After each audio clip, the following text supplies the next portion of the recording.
Alright, hey guys, what's up? It's Carl here. Sorry I haven't made a video in a few days. We had a thunderstorm out here for about 2 or 3 days. Didn't last too long. Well, the storm didn't last too long. It lasted like 30 minutes. But it was so severe, power in my entire apartment complex and pretty much throughout the community within a 20-mile radius, power was shut down. Didn't get power back restored within 2 days. Just got the internet back up and running today. So I'm going to be making more videos, get back into that, starting with the SmackDown live review, which is still airing now, but I have a DVR, and some K-pop videos I'll be doing as well on my other channel, The King of K-pop. But what I want to make this video on, I want to go see the Amazing Spider-Man, hence I got the shirt, wearing the shirt. I have to give my intake on this movie. I had absolutely a review on the Amazing Spider-Man movie done by Mark Webb. I'm sorry. Anybody that is a fan of the Sam Raimi trilogy of Spider-Man films, anyone who's a fan of Tobey Maguire as Spider-Man and that loves those films, everyone has the entitlement to their opinion and like what they want, but I'm sorry. Mark Webb's intake on Spider-Man in this movie, The Amazing Spider-Man, kicks Sam Raimi's take on Rockcrawler's ass. I'm sorry. That's the God-honest truth. Everything about this movie far superior than Sam Raimi's take on Spider-Man. I'm sorry. It's just the God-honest truth. Where do I start? Now I've heard some people complain, saying that this film has too many similarities to Sam Raimi's intake on Spider-Man, in terms of how he became Spider-Man, but Sam Raimi's take on Spider-Man, of how Peter Parker became Spider-Man, lasted about 30 minutes. This one takes that same concept but kind of stretches it out a little bit further than the first 45 minutes of the film. Well, first of all, this is an origin story, which means they're going to explain, obviously, how Peter Parker became Spider-Man, and thirdly, it's a reboot.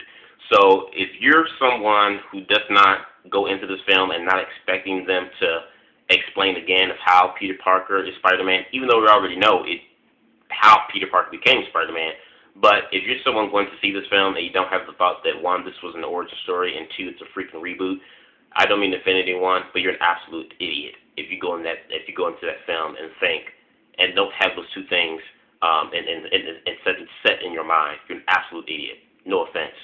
But seriously.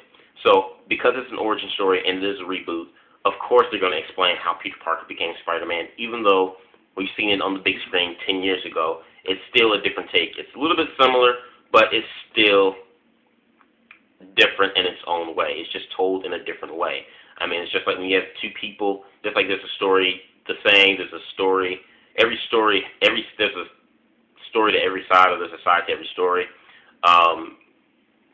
The same goes for this here. Directors direct things differently and visualize the character in different perspectives. And I thought Mark Webb's intake was just as good as Sam Raimi's intake on how Peter became Spider-Man, if not maybe a little bit better. But what I really loved about this movie was the character development in this movie was really good. The acting done by Andrew Garfield and Emma Stone as Gwen Stacy was phenomenal. They made they had much better chemistry on screen than Tobey Maguire and Kristen Dunst. I'm sorry, and I know Mary Jane and Gwen Stacy are two totally different characters, and Mary Jane ends up being Spider-Man's ultimate love at the end of the day. But still, just the chemistry between these two actors in Amazing Spider-Man was much better than that of Tobey Maguire and Kristen Dunst.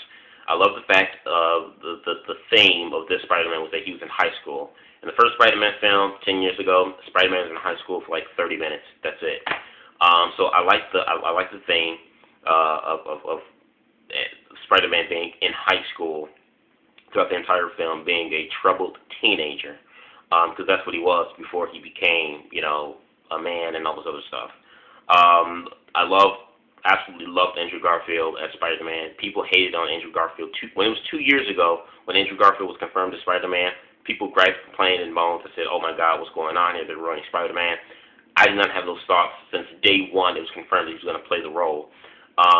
He looks like a young Peter Parker. He's a far better actor in the role of Spider-Man than Tobey Maguire. And I love Tobey Maguire. Tobey Maguire's a good actor, don't get me wrong. But to me, emulating the character Peter Parker and the character Spider-Man, Andrew Garfield, hands down. Spider-Man in this movie was more athletic, had more agility. He was more athletic than in Sam Raimi's agitation of the character. He was more witty and more comical and funny, which is how Spider-Man is supposed to be. And, you know, for everybody who says, you know, they don't care about Spider-Man being based off the comics, that's fine. Those are just probably just casual, you know, casual moviegoers or casual fans of, you know, the superhero franchise or Spider-Man franchise.